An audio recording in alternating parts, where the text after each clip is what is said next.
bogatoj librin e parë, për urimi, po aty shumë poezi janë edhe për mua, edhe nga që kishte vërtet talent, e morën vetë këta të partisat. Ka ndonjë poezi që e mban mend, që ta ka kushtuar ty?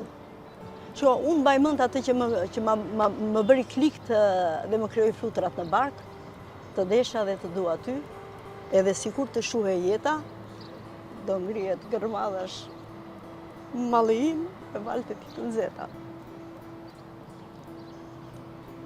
Të emocionon? Shumë. Pse? Të thash unë jam njeri energjetik, edhe fjalët e shkruara nga Heine janë të jashtëzakonshme.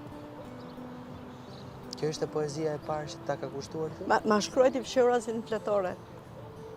Në fletoren time të ditarit punës, e shkruajti, unë e lexova në shtëpi dhe kam qarë atëre dhe nuk i thash jo. Edhe pse kisha gati 4-5 vite që i thoja jo. Pastaj vendosa dhe kaq. Pse i thoja jo? Po i thoja jo për shkak të shumë gjërave, që ishte një mësues nga Lazarati i ardhur në Berat, edhe shumë i paragjykuar. Shumë i paragjykuar. Ky mësues i tërë ditën topi los. Balili ka lozur në Kalçeto deri një moshë 65 vjeç. Ne jemi një energji e bashkuar, e unifikuar, me thënë të drejtën. Jemi dy njerëz që ne kemi krijuar hapësirë njëri tjetrit. Ai ka lirinë e vet, unë kam lirinë time dhe energjia jonë kudo që të jemi ne bashkohet. Ja, unë tani nëse dua të lidhem me Balili duhet të jetë në një qendër tani. O Zot, ç'a mrekullie. Ti nuk isha e njohur as ideal? Po, kisha njohur, po i kisha refuzuar. Siç ishte koha atëherë nuk lidheshe dot. Pse kishe refuzuar? Sepse isha fokusuar te shkolla, kështu ishte Brezion. Brezion ishte fokusuar, ke këtë punë, bëj këtë punë, se ndryshe je ke. Ore janë gjithë ato paradigma që kemi kaluar. Edhe unë çuditem si kam kaluar. Dhe ti ishe fokusuar vetëm tek shkolla? Te shkolla, djemë të tjerë kishin kërkuar dorën tek familja dhe ti thoje jo. Ore, ikni varavingo, sa erdhi një moment që erdhi njëri i tha mamas time, mama, ju drejtua, ishte drejtor shkolle diku andemi. Ore, nuk mbaronin, mbaruan zojtë të shtëpisë sepse ajo shketa i priste edhe për drek. Sa pastaj thash, shiko. Edhe njerëzit e familjes, motra vëllezër ndërhynin, sa i thash, e di ç'ke? E di kë dua unë, po si ka mundësi që e thash?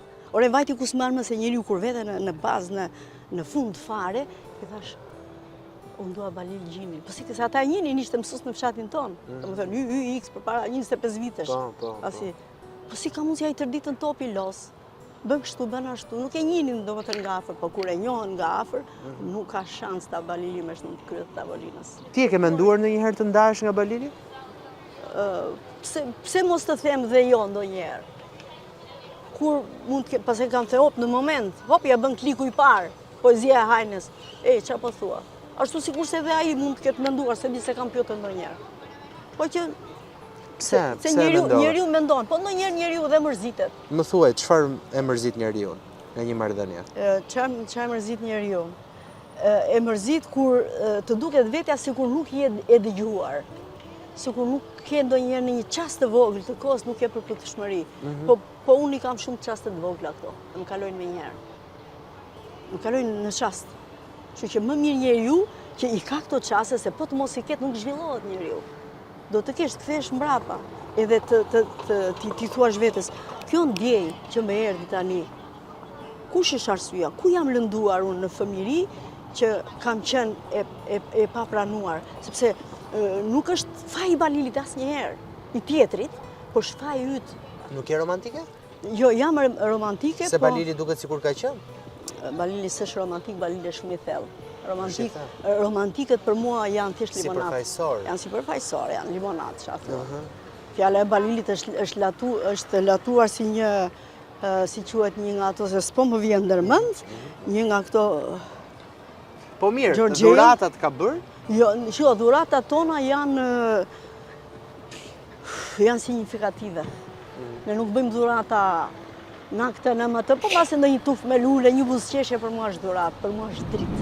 Për të ndjekur Real People, bëni subscribe në kanalin tim të YouTube-it Flori Gjini.